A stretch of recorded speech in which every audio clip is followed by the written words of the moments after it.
This is Joe Pryor with the virtualrealestateteam.com in Oklahoma City. And today I'm going to do something just a little bit different than talk about short sales, which I've been doing pretty continuously for the last 30 to 60 days in these videos. And today I would like to address investing in real estate, and which is really something that has been my specialty for 18 out of the 21 years I've been in real estate. I've sold over 900 investment properties here in the Oklahoma City area, so it is something that I'm well trained in and well versed.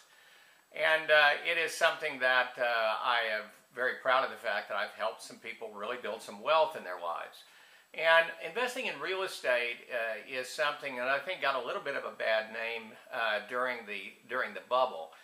In fact, I think investors got unfairly blamed for the subprime meltdown. Now, certainly they were a big part of it. In fact, 40% of the subprime meltdown involved investors. But 60% were owner-occupants, people moving into homes that they couldn't afford. And when the downturn came, they lost it. And so it's been difficult for people to kind of get back on that bandwagon. And I'm going to be doing some different posts about it, some different videos about it this coming week to kind of get you up to speed about some of the details, some of the important financial definitions and things to look for. Today what I want to do is talk about Oklahoma City as a market as versus other markets where you can buy investment property, because I deal primarily with out-of-state investors and even out-of-country investors. And so people are looking all over the United States to find what's the best deal for them.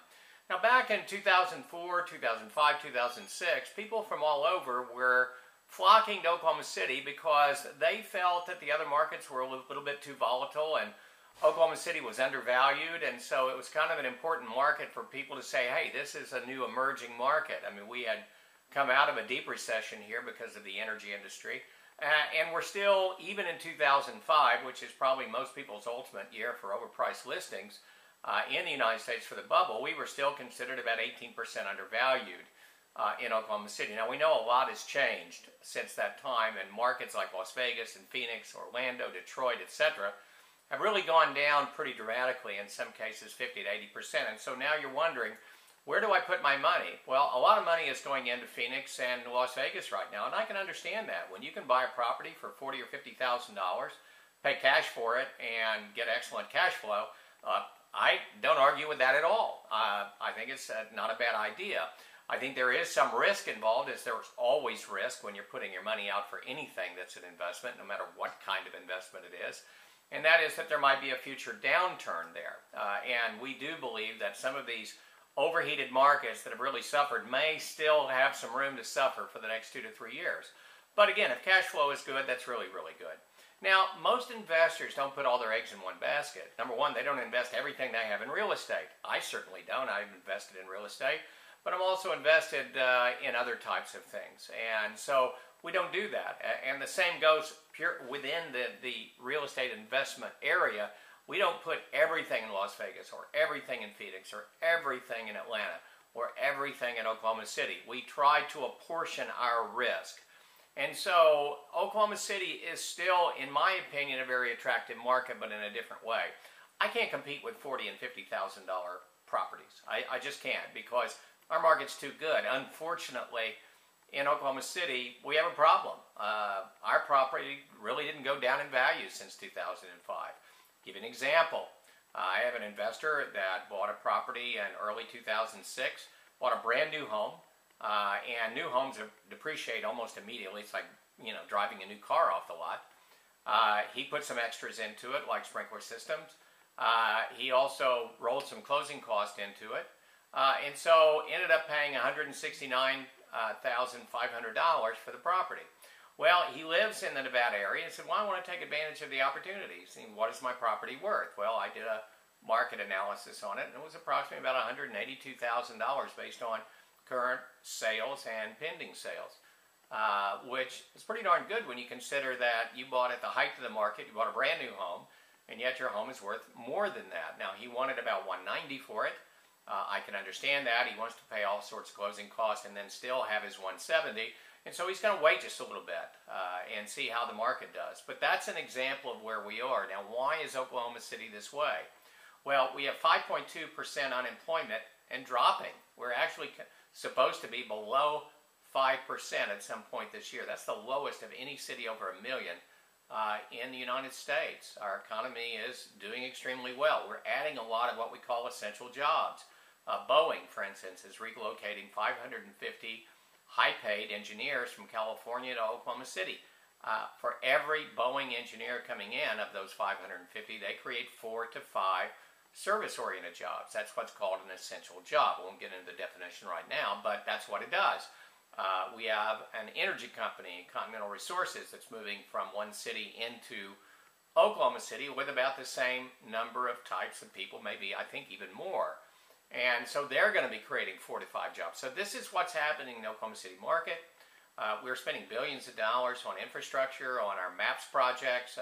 We've revitalized our city. Our highway systems are incredible. Our tax revenues are up. The Oklahoma City Thunder NBA team is bringing in $1.5 million for every home game that we have during the playoffs, and we're playing Dallas right now. A lot of good things are happening in Oklahoma City. We're 9% below the national average. So we're not suffering the way other markets are suffering. What I will tell you is this. With the population gain, with the job gain that we're getting, houses are not lasting on the market. Let me give you an example. I have really outstanding property managers. Edmond, Oklahoma is one of the really favored subdivisions for executives. And so what we do is we sell a lot of executive, nice, homes up there, 4-bedroom, 2,000 square feet, for instance. He told me, I said, I asked him, I said, what do we need in Edmond right now? What are you short of? He said about 40 houses. In other words, if you sold 40 more investment properties in Edmond, I can rent them in a matter of days. In other words, almost no vacancy rate whatsoever. That is what's going on in Oklahoma City, because vacancy rate can really kill you. And what I do believe is going to be happening in Las Vegas and Phoenix at some point, and this happened before, so many investors are going to go to that like it's a gold mine, that they are going to engorge the market with rental properties. And it's going to do the same thing it did before, which is you've got way too much supply and not enough demand. Demand requires a good economy. And so what happens is you're going to have 2 months, 3 months, 4 months of vacancy. In fact, in the old days, it might even be 6 months to a year. That's how much property was on the market. Oklahoma City is not like that. We're not flipping properties. People are buying here for the long term. It is positive cash flow, which we've always emphasized. It's a high rental rate. We're dealing with about a 5% vacancy rate, which is about as low as you're going to get in the United States. We keep our inventory below normal. In other words, I'm not going to sell 40 more properties in Edmond. I'm going to sell 10 more properties in Edmond, because the thing about investment property, there's 2 types of appreciation: buying the house right and having equity. And then second of all, having rental appreciation. If I can go up 5% per year, your investment is just that much better over a 5, 7, or 10-year period, however long you're deciding to hold that property. Now, if you do get together with us, we're going to talk to you about new construction for one, mainly because you're getting something brand new with full warranties. There's no maintenance involved. You've got like 10 years on the central heat and air. These are good properties to buy. We're also going to talk to you about short sales. My team, as you know from all my videos, does a lot of short sales. And short sales give you instant equity. And we're going to get you the right kind of short sale so that not only do you have the equity, but you have that executive rental property. If you have too many properties, we have some special financing. We have some owner-carry properties where the owner owns the property free and clear. So it's not a wrap, as we call it. In other words, they have the right to give you a full mortgage, just like Bank of America does. And you're able to own that property without having to have some of the draconian extra expenses, I think, that Fannie Mae is putting on investors with 4 or more properties.